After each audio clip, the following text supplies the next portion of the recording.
Welcome to Toffee TV. It is the Friday Live, Everton Friday Live, ahead of a big third round FA Cup tie at Old Trafford tonight, which does go to a replay. Yeah, it's when is it the fifth round, the penalties? Must be, yeah.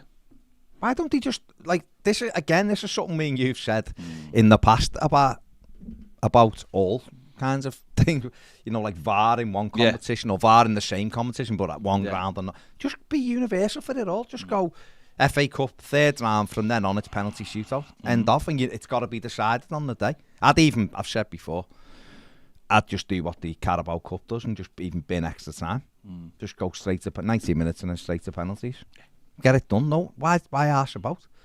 Get it done and dusted, and then we can play 5 at the back, draw 1-1, and then win on penalties. Yeah, that is right. That's right.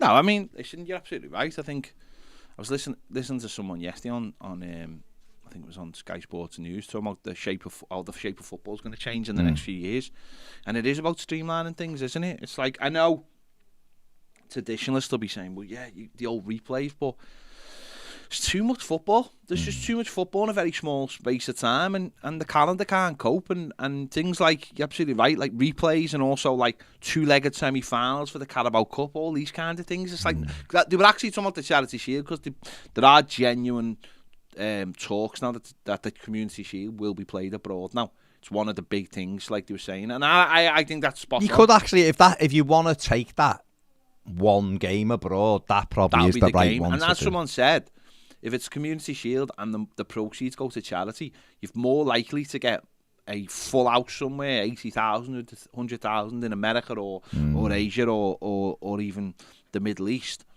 with people who will spend a lot of money. I mean, let's be honest. This year's Community Shield was played at Leicester City. No one cared. It was like fitted in.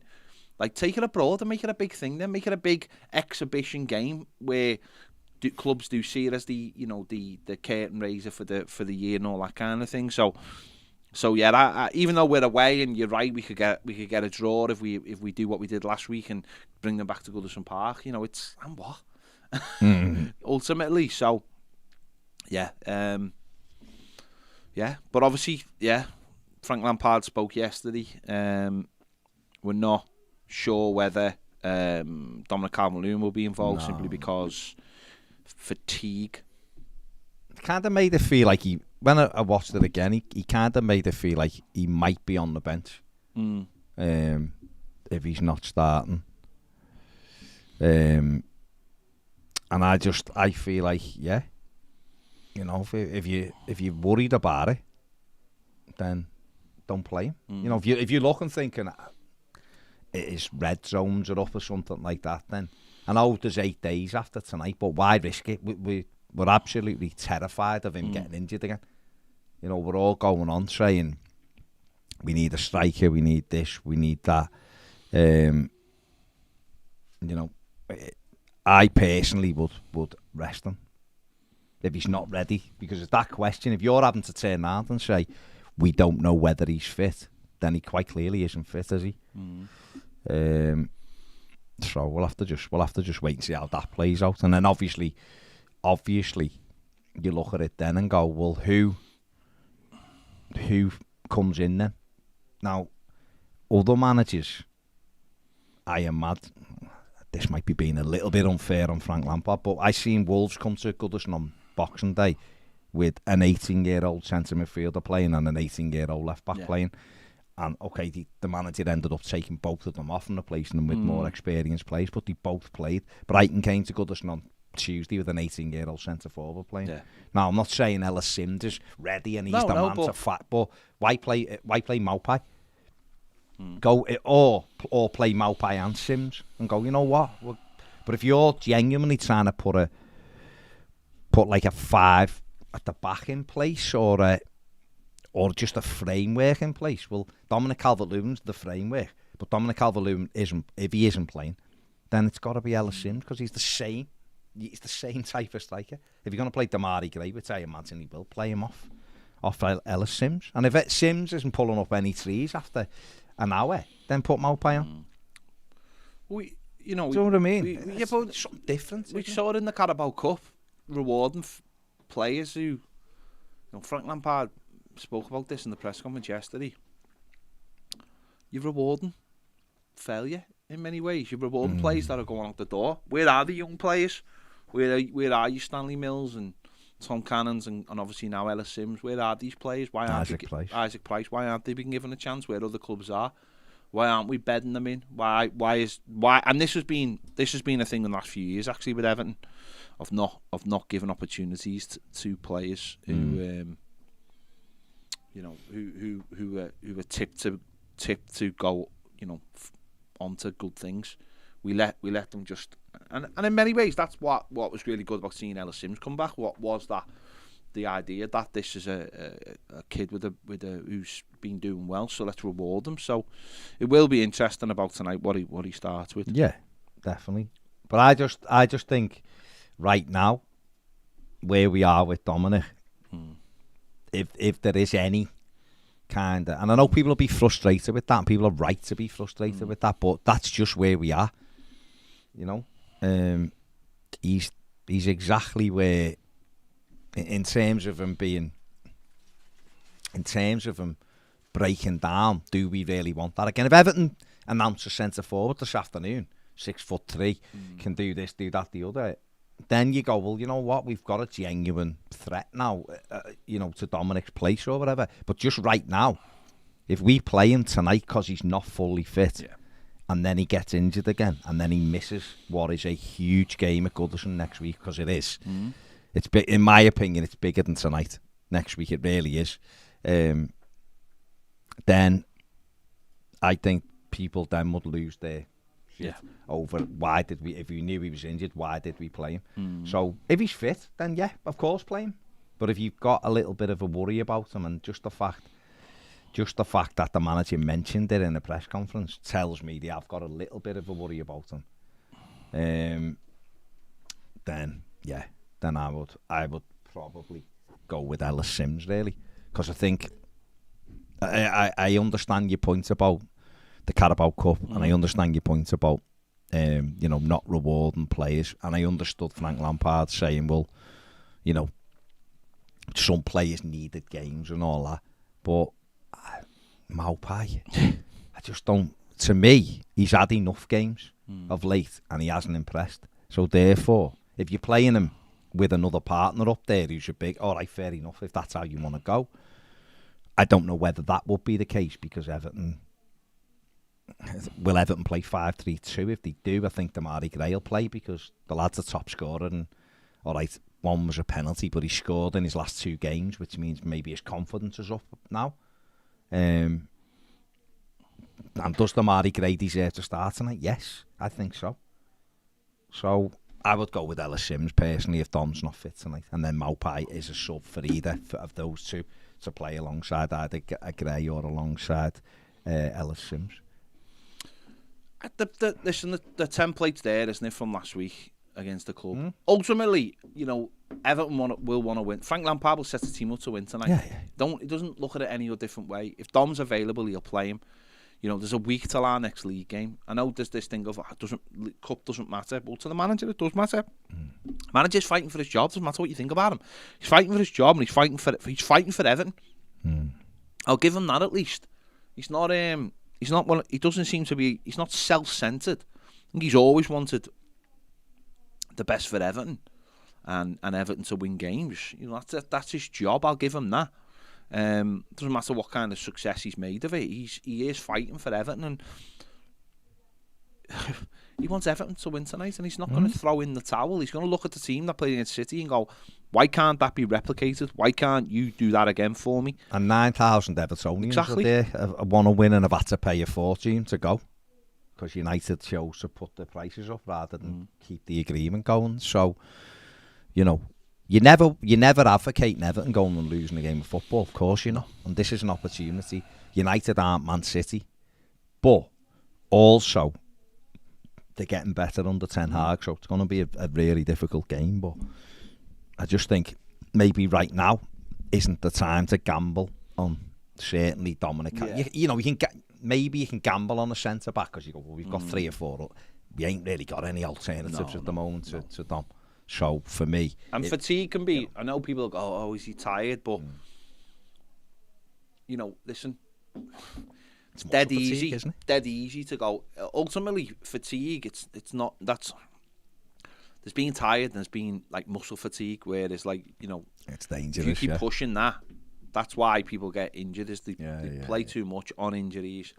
There's just more and more stress, and it's why people get left out, so they don't get injured, and that they might be fresh for the week after. So you give the muscles a chance to rest, you know, and that might be what it is. And if it is, then hopefully I do hope he plays Ellis Sims. I really do. I really hope he goes with him. John Morris says, reckon we will win tonight and then get beat against Southampton. Typical Everton. Yeah, John, we've seen that movie before, haven't we? You wouldn't put it past Everton, but listen, like Ped just said there, it's the manager will go into this thinking, you know, we can get a positive result here. It helps all of us. It helps him in his job, and he's got to ultimately think about that. And it could be the boost Everton need, because we're in a very low place at the moment. We've lost 4 home games on the spin. We've won 1 game in 11. You know, the numbers, when you look at them, don't look very good for the manager. They just don't look very good for the club and for the squad. And you know, the manager will take stick, and rightly so. He's not getting the best out of his players. But those players, I've said it before, with whoever's in charge, those players at some stage absolutely have to take some responsibility. They've got. He was asked about that yesterday, wasn't he? By Alistair McGowan, who then came in and done a show with us, which is available on Toffee TV Premier. And he was like, "Well, I haven't really spoke to anyone about it." It is mad. It is mad. But those players, you know, if you're playing in that Everton team at the moment that's getting beat, then surely you're thinking, I need to do more. I need to do more. You know, as a player, I can be better than it. Why would you want to be part of a team that's near the bottom of the league again? I just don't get it. I don't get it. A player's really, because I don't believe any footballer goes out to not perform. I don't believe that. I believe they all go out with the intention of playing well. But we saw in the opening 10 minutes against Brighton, when they press and they're all on it, Brighton couldn't get out their own box, really. And then the minute we started doing the false press, where half of the team go and they then started playing through us, and it was like, it's why? Very much a false press. It is a false press. Why have you stopped doing the things you were doing? Yeah. You know, it's a bit mad. JS says, who can do more push-ups out of you two? I'm just going to say I'm going to say Baz. I'm going to say Baz right now. Yeah, I'm not a push-up guy. No. Charles says, do you agree with Lampard getting sacked? Personally, I think the board have screwed him and set him up for failure. I said this yesterday, Charles, and he says he feels sorry for him. I said this yesterday, and I absolutely mean it, is that I don't know. And this isn't me sat on the fence. I honestly don't know what to do, because I don't know. I couldn't. If you said to me, if Everton get rid of him, 100% someone will get more out of these, you'd go, okay, maybe it's time to sack him then, right? Maybe. And maybe that's the right thing to do. If we lose tonight, and then there's another decision for the board, because it'd be 4 wins in all competitions in 21 games, which is it'd be 22 after tonight, which is shocking, isn't it? No, 21. No idea. It's 21. Be 4 wins in 21 games. If Everton lost tonight. That doesn't look good. You'd have to look and go, who's around, who's available. I've seen Liam saying all above the Dice train. Sean Dice, I don't believe will get the Everton job, because he's come out and said he's a Liverpool fan. And Kenny Dalglish is his idol. He's been quite open with that. I think that's enough to stop him getting the Everton job. Because once it's out there that he's a Red, you are then opening that up for division again. And if Everton were to decide Frank Lampard wasn't the right man, Everton can't afford to go with another divisive appointment. And what I mean by that, you're probably going to get division unless you can attract Pochettino, or you could attract the Thomas Tuchel, or you could attract, I don't know, another one who would unite people. But if Everton got either of those, people would go, oh my God, he's a good man. And I think most people would be behind it. Everybody else, there'll be some for it and some against it, I imagine. right? But so what you're doing when you're trying to make that appointment is go to the path of least resistance. If you can't get the ones who are top table managers, and I doubt you probably could get Pochettino or Tuchel unless you offered them crazy money a season, then for me, you've got to go to the path of least resistance. And I think the minute a manager comes out and confesses he's a Liverpool fan and he loved watching Kenny Dalglish and this, that and the other, you're given an easy stick to hit him with the minute you lose 2 games or 3 games on the run. We saw this with Benitez. I know Benitez was slightly different. He'd managed Liverpool and all that, but that to me just causes its own issues straight away. And this is Sean Dyche, by the way. You have Burnley in the bottom 3 and relegated practically. The other kid come in and almost kept them up with him like 5 games. They were gone with Dyche. So I think his time for Everton has passed.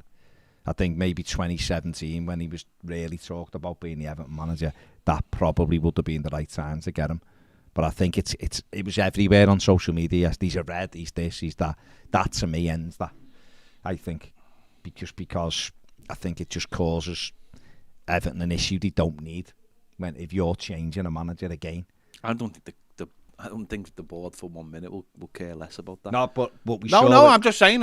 We saw with Vitor Pereira. I just don't think they'll care. No, they won't, but the fans will. Yeah, I know, but there's a lot of fans. Before he'd even said that, I'd seen his name mentioned, and a lot of fans were like, "Not a chance." Oh my God, worse than Allardyce. So people don't want him anyway. But then it's almost I always feel with this board that it's like that, like. And Gallister mentioned this yesterday. He was like, the last one was appointed by committee, and it was like, well, the one before was appointed by the owner. So this one is back to the owner back again. To the owner. And this is what. That's but what I don't believe. That's what it feels like, doesn't it? If it went back to the owner, yeah, he'll want a name. I think, he'd want someone either an agent recommends to him, or someone he thinks is a big enough name. Probably go after the Argentina manager. Scaloni. Knowing him. But if that was the case, then again that flips back to who's the biggest name who'd take it, and then that brings Wayne Rooney back into the equation, because Wayne Rooney's a huge name. 15 million followers on social media, and things like that. But that's what the owner would look at, wouldn't he? That's the metric of bringing a manager. That's what it is, isn't it? That's the thing what the owner would look at. If you're doing it, you're doing it sensibly, then Wayne Rooney might be in that conversation anyway, because he had a tough time at Derby, bad circumstances, and almost kept them up despite them having 20 odd points deducted, and had no money to spend and give this many debuts. Then you look at other managers who are around. Could we realistically try to get Pochettino? I don't know. I doubt it very much, but you never know. He went to Southampton at the very start of his career, didn't he? In England, before Spurs, so I don't know. We're saying he's going to go to Everton at the very end of his career. Possibly. But then there's other managers. I've seen Dominic Tedesco mentioned, good manager, done well in Germany, had a little tough spell as well, but has done well. Could he do it? I think Favre's is a bit, I think he's probably gone past Lucien Favre now. But Everton, we've seen it with Galtier. Everton don't seem to look at those managers. No. So, but Frank Lampard is still very much in post here, and if he gets a positive result tonight, then everything builds for Southampton. But the biggest thing I would say, Charles, is that when are the club gonna actually take accountability? And step up and go, right, we've put you under loads of pressure here, mate. Yeah, you're not doing good enough, and you need to do better. But you know what? Here's a couple of attackers that might actually win you some games of football. Use them. What are we? January the 6th. Nothing. Southampton have signed a player. Wolves have signed a player. Forest are after about 43 players. These are all clubs around us. Leeds want more players. What are Everton doing? It's all very well sitting in a press conference, the manager, and he's probably answering stuff he really shouldn't have to, because the director of football should be answering it, or someone from the recruitment team. And he's sitting there going, "Oh, it's a difficult market." No, well, but you know it's a difficult market in August, don't you? It doesn't become an easier market, so you knew that. Don't sit there and go, post World Cup. No, mate, because 1st of September we knew we all needed attackers. So like the World Cup, it hit us like an asteroid. Yeah, just from out of nowhere. I didn't see that one coming 4.5 years ago. Yeah. So, yeah. James says, you look at Chelsea last night with the kids and they were brilliant. We used to bring players through, but the problem is our academy system and the fact we had Unsworth at 23s. We have got more in the squad lately, but more are in the squad by almost by default, aren't they? Rather than going, this kid's really good and should be in as well. Hopefully Isaac Price can grow into that. Bizlock 21, wasn't he? Says, off the match tonight, lads, and I'm already starting to feel anxious. Got very little hope tonight, but if nothing else, I want to see a bit of fight from the lads. Yeah. I'm sure they will fight tonight because it's Manchester United at Old Trafford. Yeah, there's 9,000 there. 9,000 Evertonians there. It's on the telly and all that. They've just been battered. So I'm sure they will fight. They've got to show those supporters who've shown that commitment again that, you know, that they deserve to put the shirt on. Let's see if they do. Ricky Kane. JS says I've got really good internet here and getting very bad lag. Okay. And someone else says it as well. Him and Chief says bad lag. Pierce says as crap as some of these players are, they have to dig in again like City and carry this forward. The fans will once again support them tonight. You have to take half from that and do it better. Captain Toffee says to Liam, F that, in response to Sean Dyche. AJ says, do you think there'll be any kind of protest in the away end tonight, lads? Yeah, 100%. I think you'll see versions of protests every game. I think, listen, the genie's out the bottle now, isn't it? Seen the front page of the Echo today.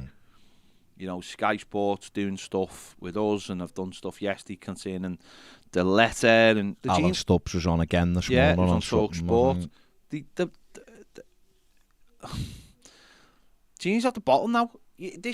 People can't sit round anymore and go and wait for, like, this board are incompetent. They've proved they're incompetent.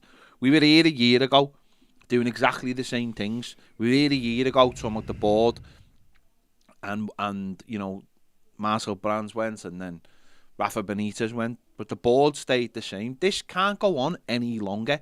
This board is not fit for purpose. We had Zach in before from NS now, and we spoke about it. You know, the videos on the channel about what they're looking to do in the protest next week. You know, this as an Evertonian, all of us, we can't sit and let this go on. It can't. I mean, you know what I mean? It's not talking about. There's good people who work at Everton, and you know, it's not about individuals. It's about what we've been doing as a club, and we're being let down. And people should start voicing their opinion. And it doesn't have to be personal. It doesn't have to be, you know, get into. We want a better Everton. Yeah, it doesn't have to be. We don't have to get it. It's not. Obviously, it's not going to be. It's not going to be. Trying to think of the right words here, just to make, you know, it's not going to be a situation where they get out of control or we storm stadiums or, you know, like Man United fans did, ironically. We're not looking for that. What we're looking is to, as a fan base, to get our voice across and say this is not good enough. And what's not good enough is what they've done to change things. Someone's got to say, or we've got to say as a fan base, you've changed everything multiple times. You need to look at yourselves now. Yeah. You've changed the manager numerous times. You've changed the director of football. We're on our third one with this current ownership board. It's about time you all started looking in the mirror. And that means, for me, Denise Barrett-Baxendale resigns. Bill Kenwright steps down. Farhad Moshiri gets serious about selling the club, which means an asking price that makes sense in the world we are right now. They're the things we need. You know, I'm not asked how much they pat themselves on the back. They've done a terrible job. They've done a terrible, terrible job. But that's them. Kevin Felwell might be doing an excellent job trying to get the football side of things going. Frank Lampard might be working with one hand tied behind his back in terms of bringing players in because of the FFP situation. Those people have created that. And they're not good enough. And they've got to look in the mirror and start understanding that they're not good enough any longer. I don't know if they've ever been good enough. My personal opinion is they're not. They've never been good enough. The personal opinion of people who've got a lot more knowledge on the situation of running businesses have told me they don't think it's good enough. People who work in the media, who've got relationships at the football club, tell me it's not good enough. There's got to be a line in the sand, and it's got to be now. And I don't think we shouldn't back down. And what this fan base, me included, I've been guilty of, is when we have had situations like this before, we've backed away the minute results have turned or the atmosphere changes. We've backed down. We should never have backed down. We should, if Everton win the next 10 games, it shouldn't matter. It really shouldn't matter. There's people now, their time is done, and they should know that. And we have to come up with creative ideas maybe to start getting that message across, in my eyes. And if that means no more buying merchandise, if that means no more buying drinks and food within the ground, buying your programme or any of those things, then maybe they all have to be on the table. And we'll, you know, I'm sure there'll be something tonight. Okay. Tom says a well-run Everton goes all out for Marcelo Gallardo or Oliver Glasner. A terribly run Everton goes for Sean Dyche or Bobby Brown-Shoes. Therefore, it'll defo be one of the latter. Martinez isn't getting the Everton job again. Not having that. There'd be protests against that. The only some people who've had the Men in Black thing about Martinez's reign at Everton might be all for him, but he's not getting the Everton job again, defo. Steve P says, what happened to all these connections Lampard's supposed to have with Chelsea? Isn't that apparently one of the reasons why we hired him? I remember you saying on here that one of the main factors behind appointing him, I don't know whether he said that's one of the main factors about appointing him, that he had links at Chelsea. He said might be a positive of appointing him. The people running this club are literally 20 years behind the times. And he was thinking the other day we couldn't even market James Rodriguez properly. No. One of the most followed footballers on earth, besides billboards that were instantly forgotten. Yeah, listen, the whole thing is all we want is a better Everton, don't we? That's what we all want, better Everton. And Ped's right, people have got to, if you've been here for a long enough time and things haven't improved, you've got to look at yourself and go, am I doing a good enough job? There must be a reason why we're not getting better, why we're falling behind. It can't always be the manager. If you give the manager all the tools to do his job and he doesn't perform, then yes, absolutely, you chase the manager and go, he just wasn't good enough. But of all of these managers not being good enough, everyone who works at Everton should be trying to create the best environment to affect things on the pitch. It shouldn't be about the community, Everton in the community. That's fantastic and that works tremendous, but that shouldn't be what your football club's levelled on, what your football club's judged on. That's brilliant. That's a tremendous asset to the football club as in terms of good news and doing the right thing for people. Absolutely. But that shouldn't be how your club's judged. It should be what you do on the pitch. Exactly. We've all given up hope of winning trophies at the moment, and that's a joke because football's all about hope. And now a lot of us are just wanting a steady Everton side that can win some games of football. And we can't even do that, which is embarrassing as well.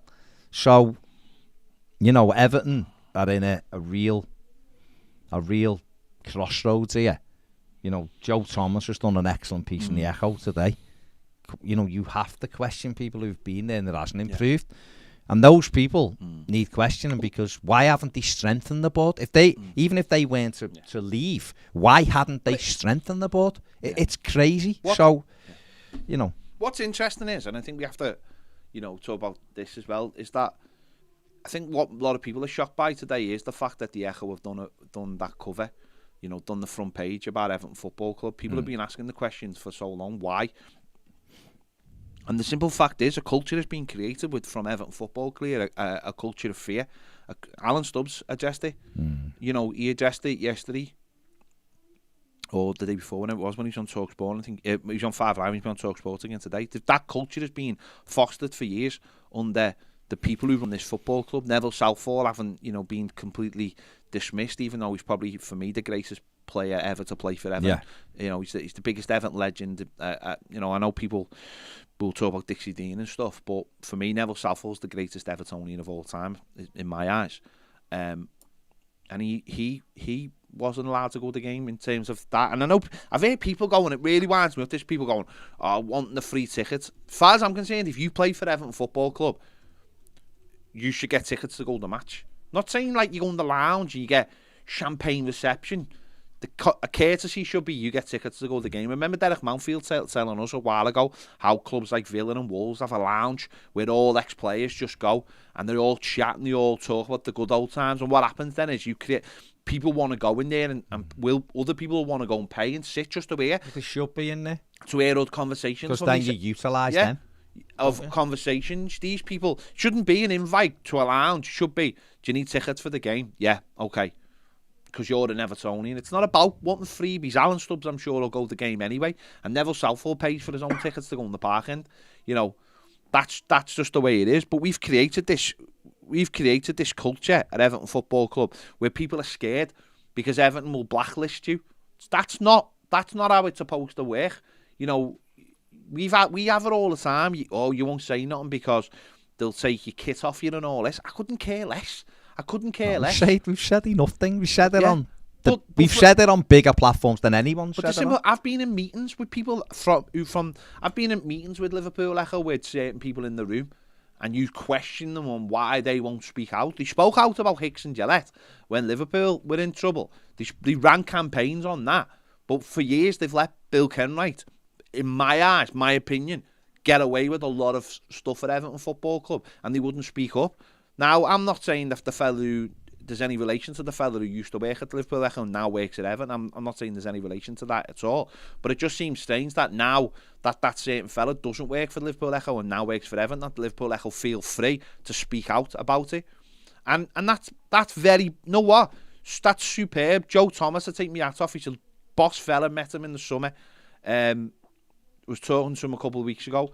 Hats off to you, because you have to go into a room and you have to look into the eyes of not only the manager but the press fella who's going to say something to you, because this is what they're like. This is what they're like. This is the culture of why did you write that? Why did you say that? A lot of clubs are like that as well. Why did you go on Sky Sports and slag us off? These are facts. I've got no problem saying this. This is what they're like. They're a Premier League football club. Our culture in this country of media is pathetic. Look at America. The media run sports in America. They pay all the money, so they can ask whatever questions they want. 7 minutes after the game finishes, the locker room doors are open. Whether you're ready or not, there's a camera going to be shoved in your face and a microphone, and you're talking to us because we pay your bills. Everton's bills have been getting paid for by Sky and the Premier League for 30 years because that club cannot finance its own club. It has terrible merchandising. The James Rodriguez situation. Give him the number 10 shirt. Drag it off the other fella and say, he's our number 10 and we're putting this all around the world because that's his brand and then that's our brand. Couldn't even do that. Pathetic. Fella who's one of the biggest stars in the whole of South America and you know the Spanish speaking world and the Portuguese speaking world, one of the biggest stars, couldn't even utilise him. Club hasn't got a clue. Its bills get paid by the Premier League, and now we're in a situation where we could easily drop out the Premier League. What happens then if these people are still in charge? Do they think a stadium is going to bridge the gap? It's not going to bridge the gap. The stadium bridges the gap if we stay in the Premier League. It bridges the gap to clubs who are 7th, 8th at the moment commercially. That's what it bridges the gap to. But it'll never bridge the gap to the Champions League team because we can't do that. We just simply can't do that. And I'm delighted to see Liverpool Echo has stood up for once for Everton fans and the club as a whole. Not the people who run it, not the board, the fans. Because we showed at the end of last season where without us, there's nothing. This club does not exist. Other clubs can get away with it. Other clubs have the day trippers and all that. We don't. We are a hardcore set of fans. But that's even people who live, by the way, who do live abroad, who do make the trips over. They're not day trippers. These are hardcore Evertonians. If you're an Everton fan and you get up on the west coast of America at 5 o'clock, 6 o'clock in the morning to watch that, you're hardcore. If you live in Asia, Australia, in the middle of the night, you're hardcore. You're not a day tripper. You don't come over here to buy a kit and all that kind of thing. You're in for life. And that's what it means to us.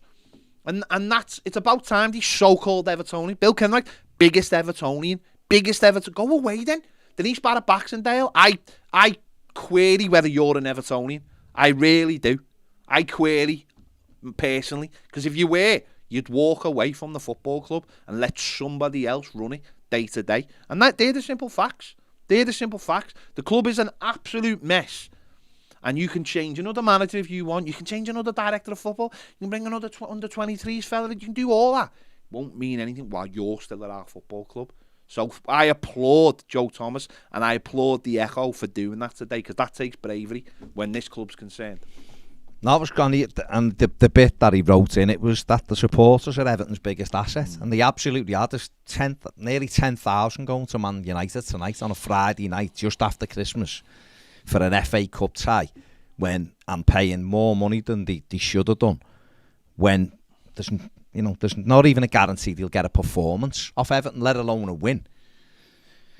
That's the biggest asset. We saw what football was like in lockdown without any supporters. It was nonsense, wasn't it, really? Yeah, it's dross. You know what I mean? mean? Go back and watch it again. It was terrible. It's awful. It's just training football. It's terrible.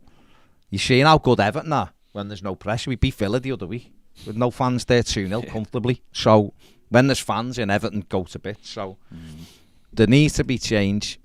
I've said it before and I'll say it again. It blows me mind that Farhad Moshiri bought the football club and didn't instill change. And he didn't let something play out for a couple of years and then instill change.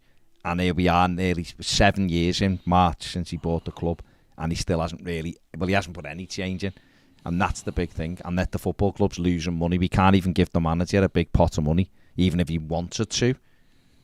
You know, and there's lots of stuff around it saying, Moshiri wants to give Frank Lampard a big ton of money, or wants to give an Everton manager a big ton of money.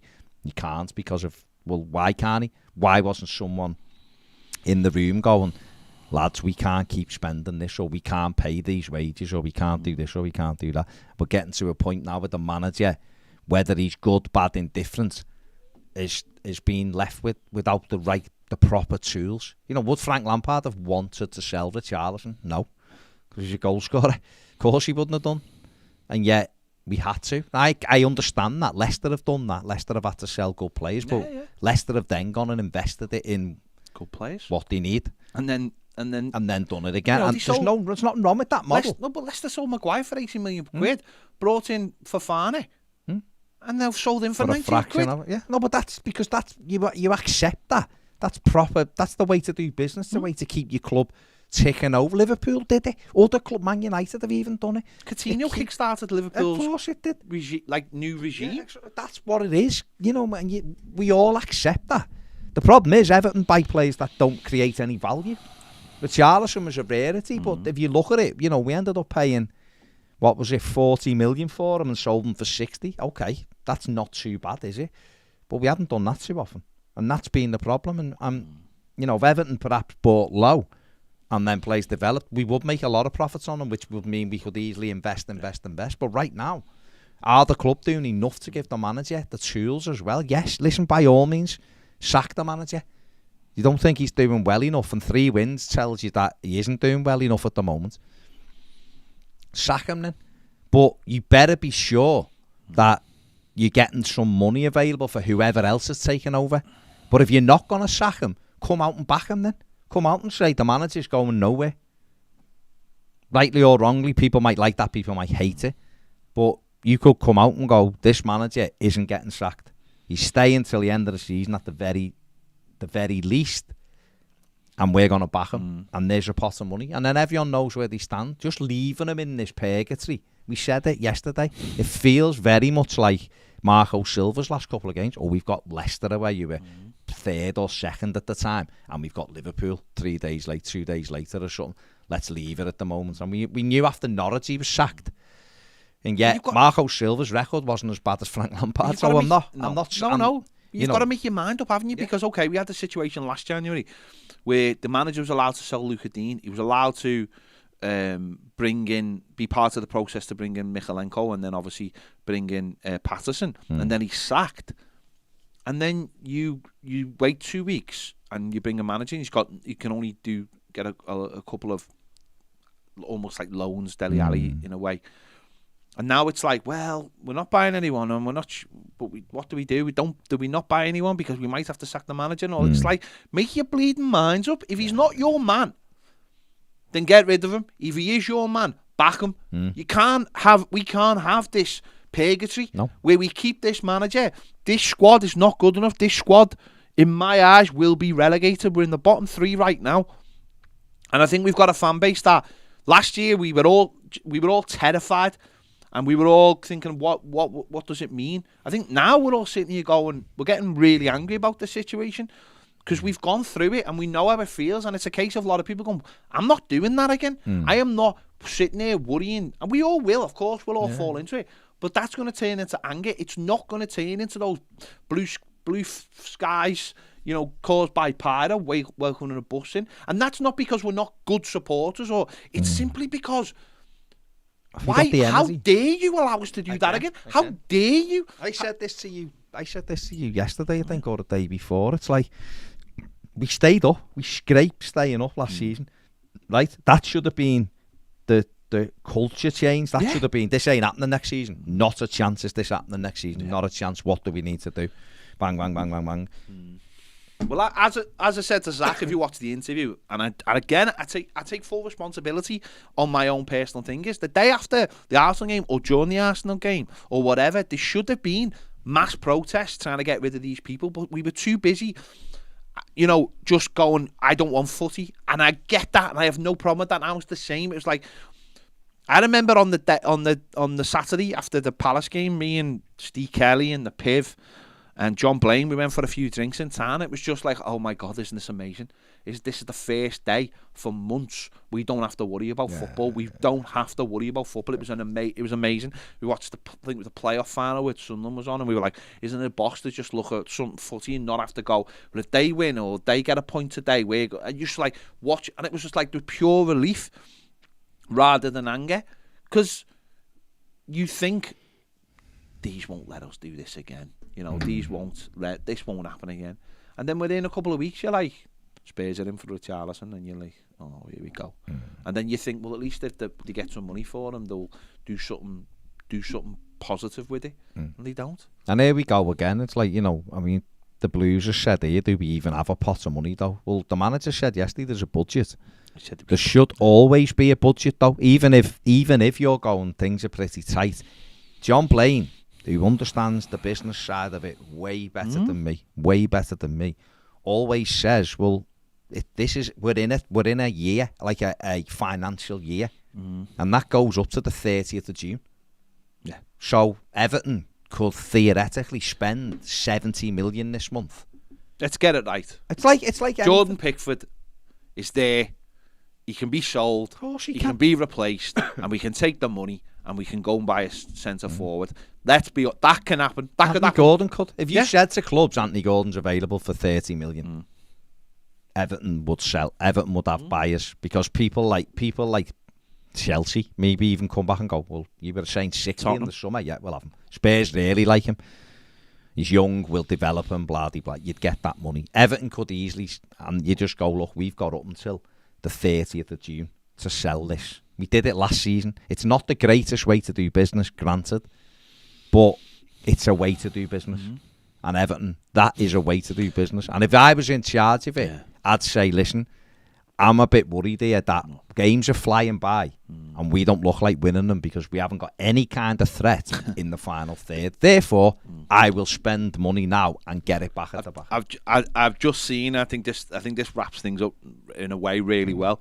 Just seen a video there of Gianluca Vialli, obviously passed away today. We've got our shirt here in tribute to him. In fact, 98, his goal for Chelsea kept us up. But there's an interview with him here. He's at Goodison Park, and he said, this is a quote. He said, "The structure is quite old, but it smells of history." About Goodison Park. Does that not encapsulate absolutely everything we've been saying about our football club? Everyone comes in and they go, "Oh, it's boss, this, isn't it? Reminds me of old-fashioned football. Reminds me of the old times in football." And that's exactly what Everton Football Club are.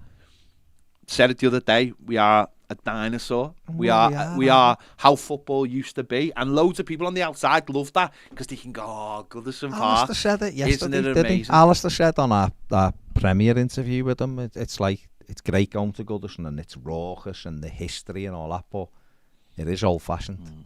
The Premier League's not old-fashioned anymore. Clubs like Brentford are coming up and are leaving us behind in terms of what they're doing off the pitch. Brentford, and that's not being disrespectful to them. Brighton are doing it. Brighton and Hove Albion. Someone put a clip on the other day. 10 years ago, we were Wigan wasn't us playing. Wigan were playing. Was it? It was over 10 years. Sorry. Wigan were playing. I think Leighton Baines was playing for Wigan, and they were playing on that old. Remember the old athletics track pitch they used to play on? Springfield. Oh no. No, Brighton. Oh, Brighton way, yeah, Remember? That's the thing. Big stadium. open field, basically, with a running track. They didn't even have their own ground. Yeah, the Whitfield Stadium. Playing on this big open field. Track, yeah. And then they got their own ground. The owner put a plan in place.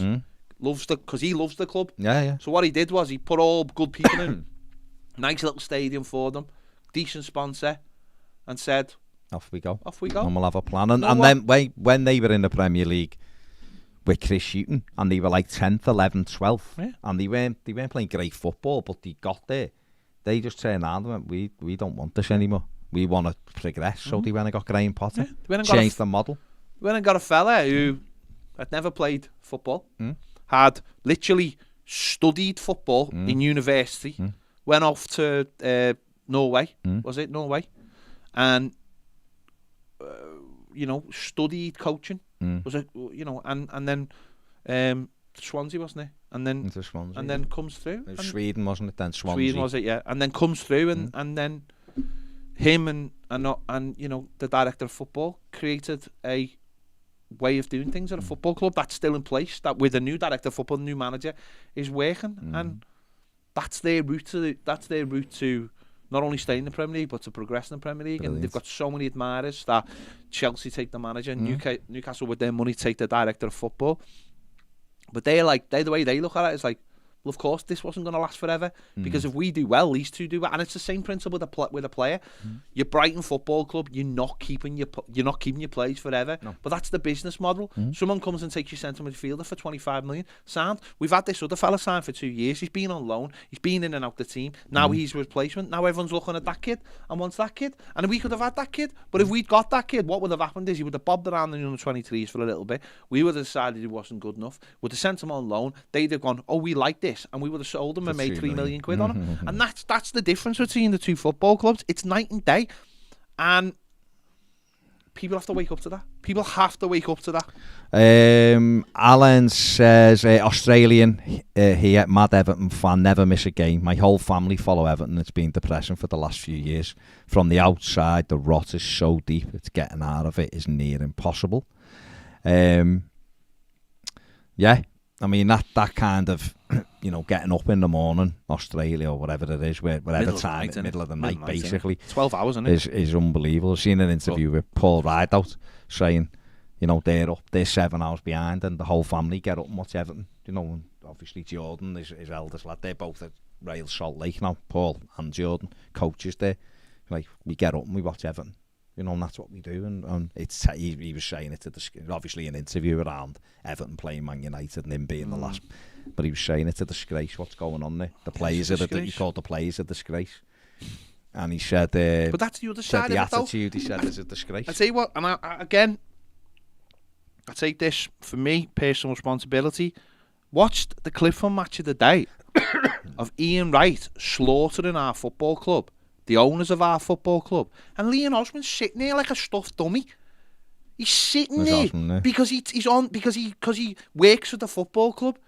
A lad who come through our football club, played for our football club's entire career, couple of loan moves, is an Evertonian.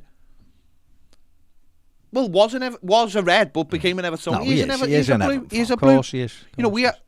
He's sitting there, and we could have interviewed him this week, and we was like, what's the point? Because all he is a puppet for the football club. I have no problem saying that. He sat there and looked so awkward when they were talking about the people who run our football club, while Ian Wright slaughtering them. And he just sits there, and that's what we're talking about, because they're terrified of losing the tickets. The irony is people have said this about us. They're terrified, which is a lie, which is nonsense. I've got pay me own got a tickets. season ticket. I had it for years, apart from that one time when Bill got me in for the Chelsea game. I've never had that. I've never had. I'm only messing. But these people will not speak out about the football club. It's great this week that the likes of Kevin Campbell have spoke out, but he can't speak out because his main responsibility is now Arsenal again. You know, never had any problem because he knows where his standing is and he knows what his standards are. Alan Stubbs has said it, but there's so many who are on, you know, the gravy train of Everton Football Club and have been for years. And Leon Osborne's just another one. He's just another one. This is your football club. Come out and stick up for it and stick up for the fans. And, you know, we could have gone and interviewed him. I just didn't see the point. I didn't see the point in interviewing him because you get the same... I'd still like to interview him, but about his career rather than about what's going on at the club but now. we were going to have 10 minutes with him. No, that's the thing. And it would Listen, have been... I've got no issue with Leon Osborne. If that's you know, if he looks at it and goes, well, I work for the club, I'm awkward saying it. Fair enough, but that's just the way it is. You can't... I don't have a go at people like that just for the simple reason that everyone's to their own. He's got his own thing. He's got his own career. But it's awkward though when you're sitting there and there's someone like Ian Wright, isn't it? It is awkward. It's easy for Ian Wright to say the same as it would have been easy for Leon Osborne to have a go at the Stan Kroenke, wouldn't he? But what we're saying is, and again, and I'll just speak for myself, is that rather than me sit here going sack them, the Everton board, Farhad Moshiri, should have been trying to make Everton better. He should have been trying to make that board better. And now it's got to the stage where there's where are these? Weren't we told a year ago there was going to be 2 more board members on top of these 4? It's more than a year later. There's no one's been added. No one external's coming. No one where you go, oh my God, look at this fellas. No, but I'm saying, and this is my point. Because it doesn't fit. This has gone on. So now it's got to the stage where those people now who fans want out can't really be surprised now. They can't be. You can't sit there and go, everything's great. We've progressed loads. We haven't. We're worse than where we were a year ago. The only progression, so we haven't progressed. Yeah, the only progression that can be seen is on the football pitch, isn't it? Right, you can say we've got this new staff and that's all great. But Baz has said this multiple times this week, that's stuff that you're not going to see for 3 years. You're not going to see players come out the academy. You're not going to see, don't forget, until a year or so, the academy couldn't bring people in because we were banned from bringing kids in. We're not going to see kids coming through. We're not going to see that happen. It's all about the first team. That's all that matters right now is the first team, having good players in the first team. But that means you can bring in young, hungry players who play for the first team. And we're getting linked with Danny Ings today. We're getting linked with him, not for a loan, a £25 million.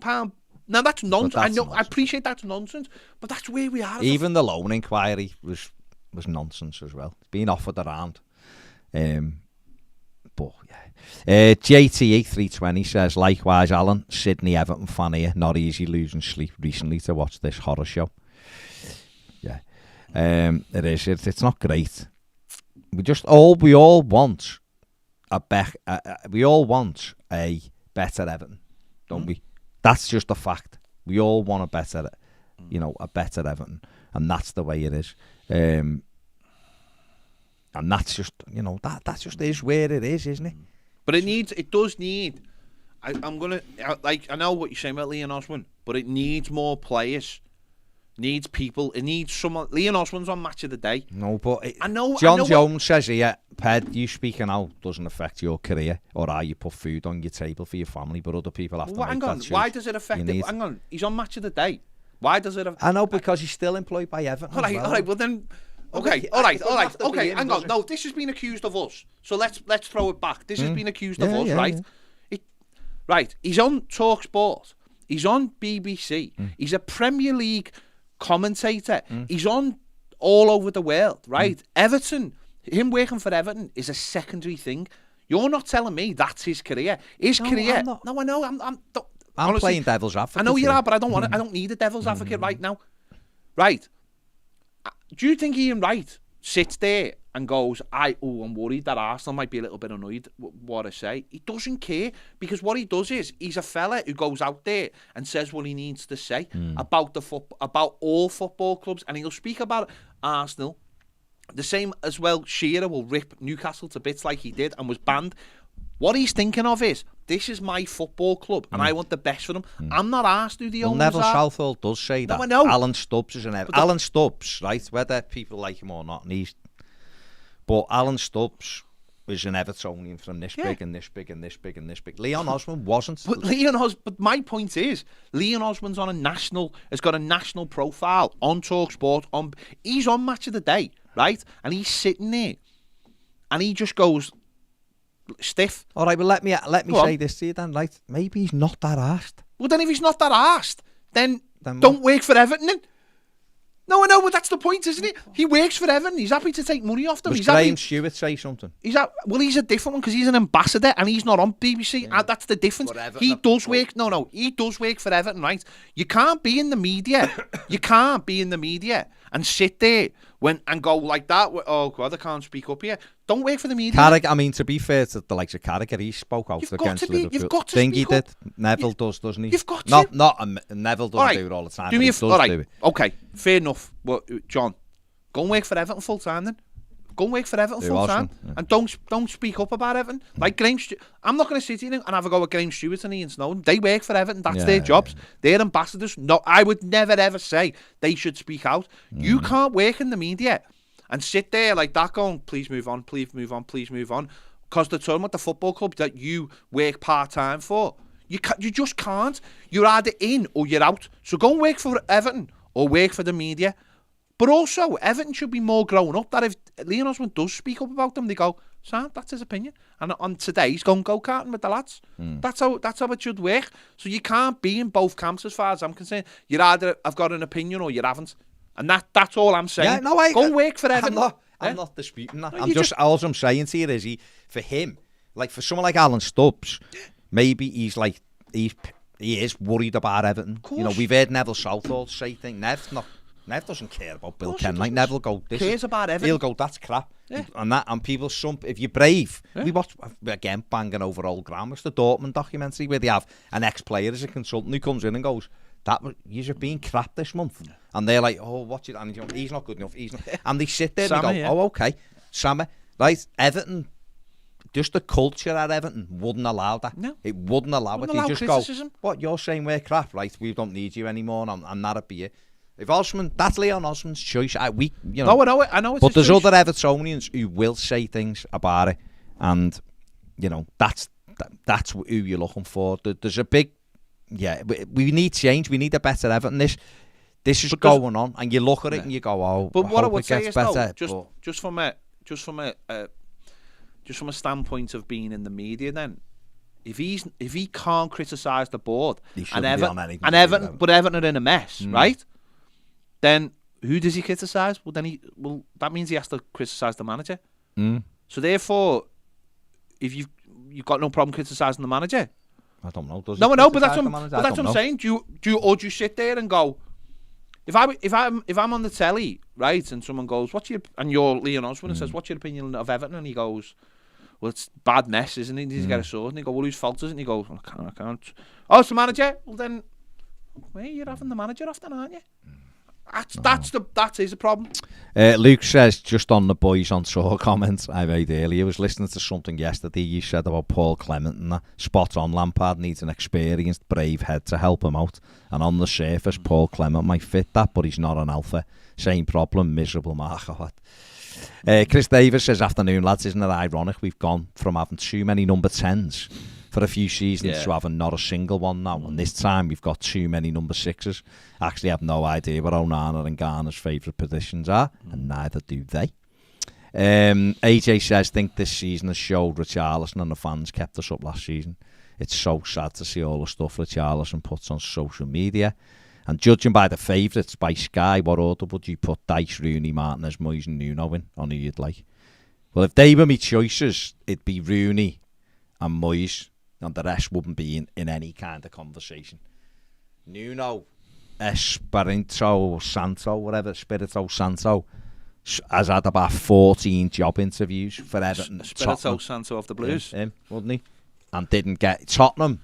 rejected them and then couldn't get anyone and went back for them, got them and then bombed them after 10 games. He shouldn't be in any conversation. But isn't that the issue though? Look, that list there, there's nothing creative or inventful about it, is there? We're not looking at, like, the bright manager. Would anyone have ever dared look in his direction if they were at Everton? Isn't that half the problem? We wouldn't look at Galtier, mate. But that's what I'm saying. Dominic Tedesco's there, like we've said. There's other good managers. Out of them, it's Wayne Rooney for me. Out of all of them. People might go, no, but Dyche is the... Is everyone forgetting that Burnley? But forget about whether or not he did a good job at Burnley. I think he did do a good job at Burnley. But he had Burnley in the bottom 3 going down. They were relegated. Can I be devil's advocate? Not with Sean Dyche, no. No. Go on. But isn't that slightly what we said about Eddie Howe? Was he not punching above his weight to keep Burnley in the Premier League every year? Like, yeah, he probably was. That's what I said. He'd done a good job. But for me, the Liverpool thing is a red flag immediately. Literally a red flag. I just wanted to be devil's advocate. You did. That's fine. Kev says, thought Alan Stubbs spoke very well on TalkSport this morning. Should get him in for a chat. I know it's all jobs for the boys, but imagine Rooney with Stubbs and Ferguson as his coaches.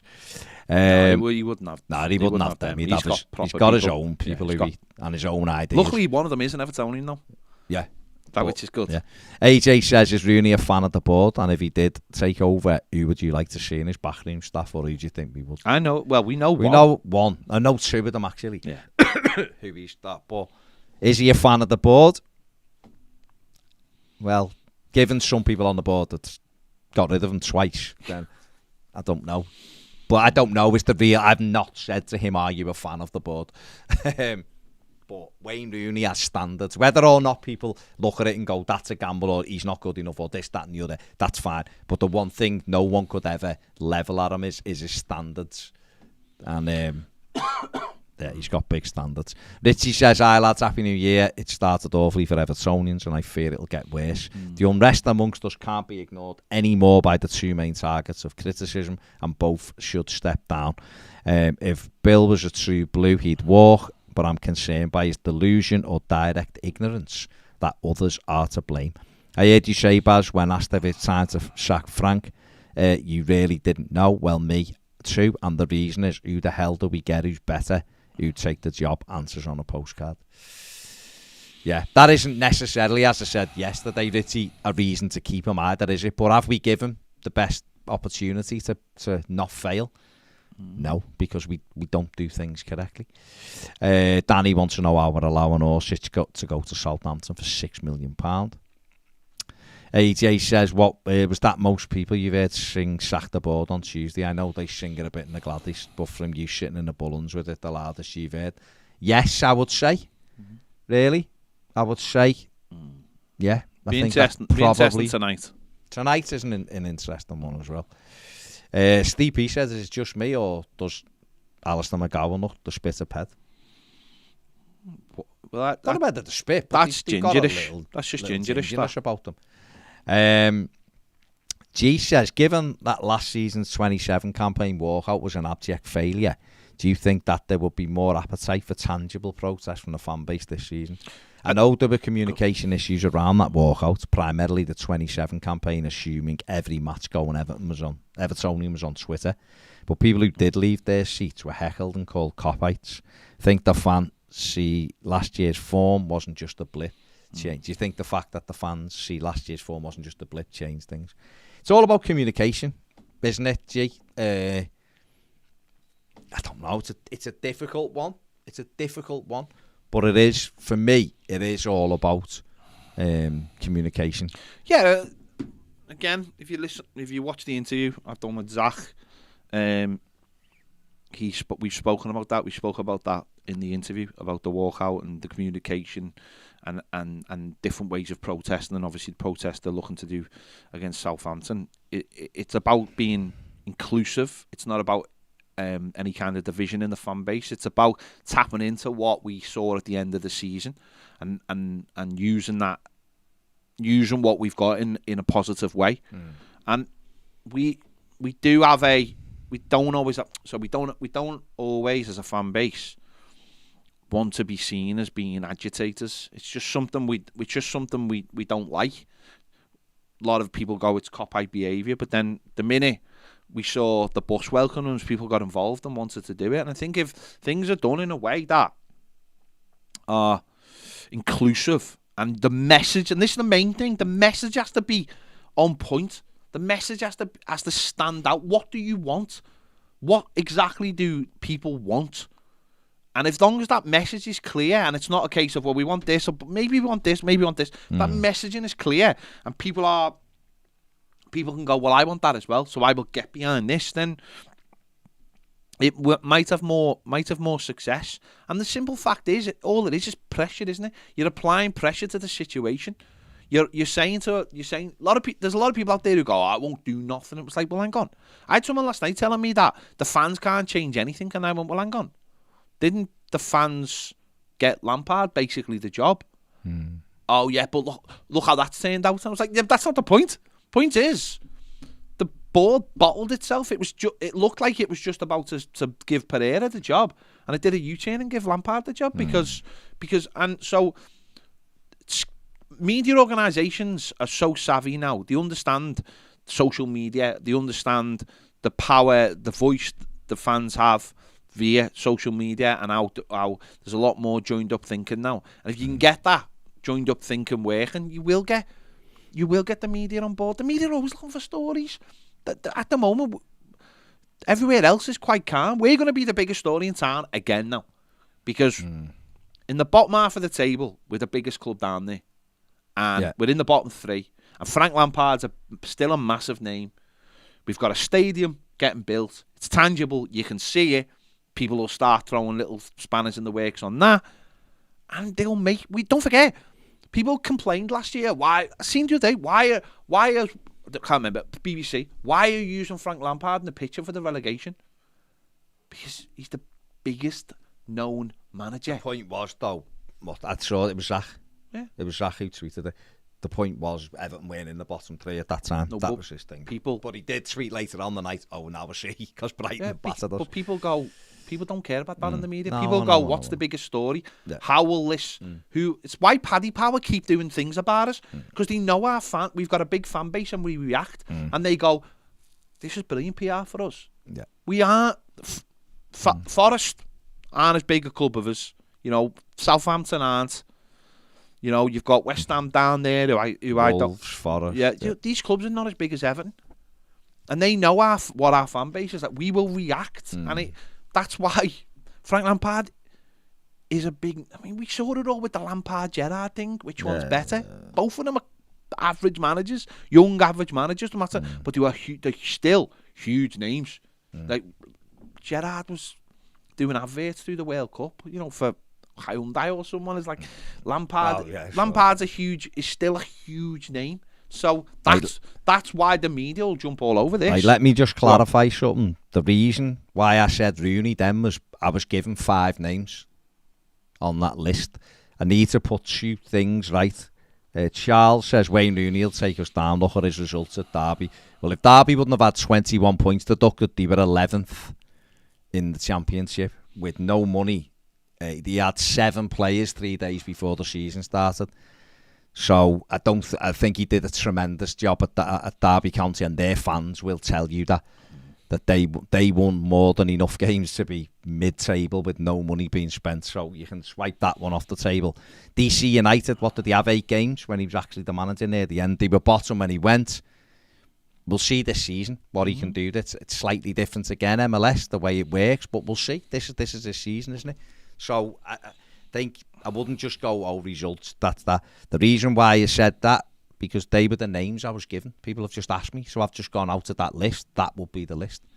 You want Sean Dyche, that's fine. People want Dyche, that's fine. Sam says we've had good times. When that's the noise from the top, to drip down is the odd win is enough. Yeah. This is a club you can't go at 50% and be rewarded. Thanks for the super chat, Sam. And yeah, you're absolutely right. The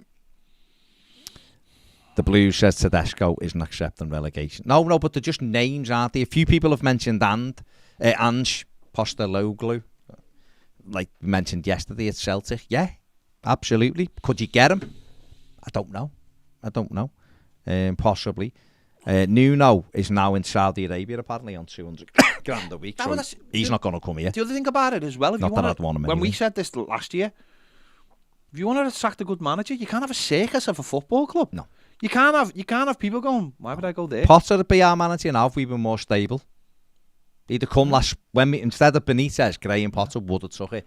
Only he had reservations about what it was going on there. And those reservations, when he done some digging, led him to say, no, I don't think so. Whereas if Everton would have been a bit more stable, he'd have jumped at the chance to manage Everton, and Everton would probably be in a different place now.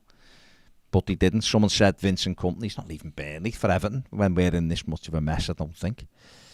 So it is difficult. When you're looking, it's really difficult. Football is a community. Why these people know what goes on. They talk to people, players, they talk to agents, they talk to other people who understand the culture of clubs like Everton Football Club, and they go, why would I go there? Why would I? I've got a promising managerial career, yet they're a big club. But you know what? If they really want me, I'll wait till they sort themselves out. Maybe I'll go then. But why would any top manager come to Everton where it is right now? There's no money. That's clear as day. Yeah. That's clear as day. The players aren't good enough. And that's why you're left with that kind of list. You know, seeing something with Dice yesterday saying, all I want when I go into a club is to be told the truth. Have we got any money? Yes or no? Don't tell me yes and then a month later go, there is no money. That's what Benitez... I'm not listening. No, I'm not saying about... I'm just saying about... Dice is some of his values actually fit Everton really well. He's a hard-working fella. He's down to earth. If you're not asked about any kind of style of play other than, you know... We don't seem to be asked about style of play at the moment. That's what I'm saying. So if we're going down the Sam Allardyce route, then fine.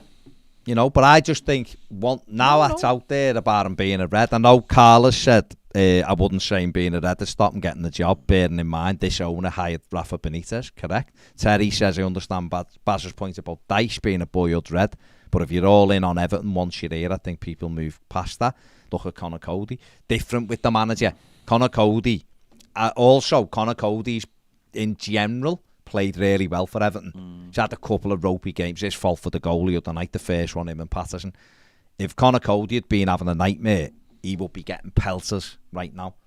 A manager only has to lose 3 games at the moment at Everton, and the spotlight's on. Yeah, that's it, isn't it? And if what you're trying to do when you bring a manager in is, in my opinion, is trying to cut away people's excuses to go in on them. You try and cut them down to the minimum so that they've got a chance. So to me, I think it's all over the place that he's a Red. Jay says Dice also said last year about these players, they don't know how to win. The players won't have them. He did call into question their thing, didn't he? Rightly or wrongly. Steve P says, I reckon if Mashiri believed there was a chance of getting Mourinho, he'd go for him. He probably would, but Mourinho wouldn't leave Roma. He's doing well, not for Everton anyway, not with no money. Not with no money. He'd go off his head. You know what he's like. Stubbsy apparently on talk. Pleaded with Mashiri to sell the club. So there you go. Right. I think we're done. Make sure to go and check out, number one, get on Toffee TV Premium, go and check out the interview with Alistair McGowan. We did that yesterday. He came in straight after he'd spoken to Frank Lampard in the press conference. That is excellent chat with him and Baz. I've spoke to Zach today from NS Now about change at Everton. That is on YouTube. The Starting 11 with Ned will be up straight after this show as well. Lots to watch. And we'll be back after tonight's game. We'll see how that goes. So if you're going, enjoy it. Sing your heart out. I'm sure you will. And 9,000 Evertonians will be louder than 66,000 Manchester United fans. Absolutely no doubt. Definitely. Absolutely no doubt. Let's see if the players put in a performance worthy of your support if you're going to Old Trafford tonight. There you go. Thanks for watching. See you later.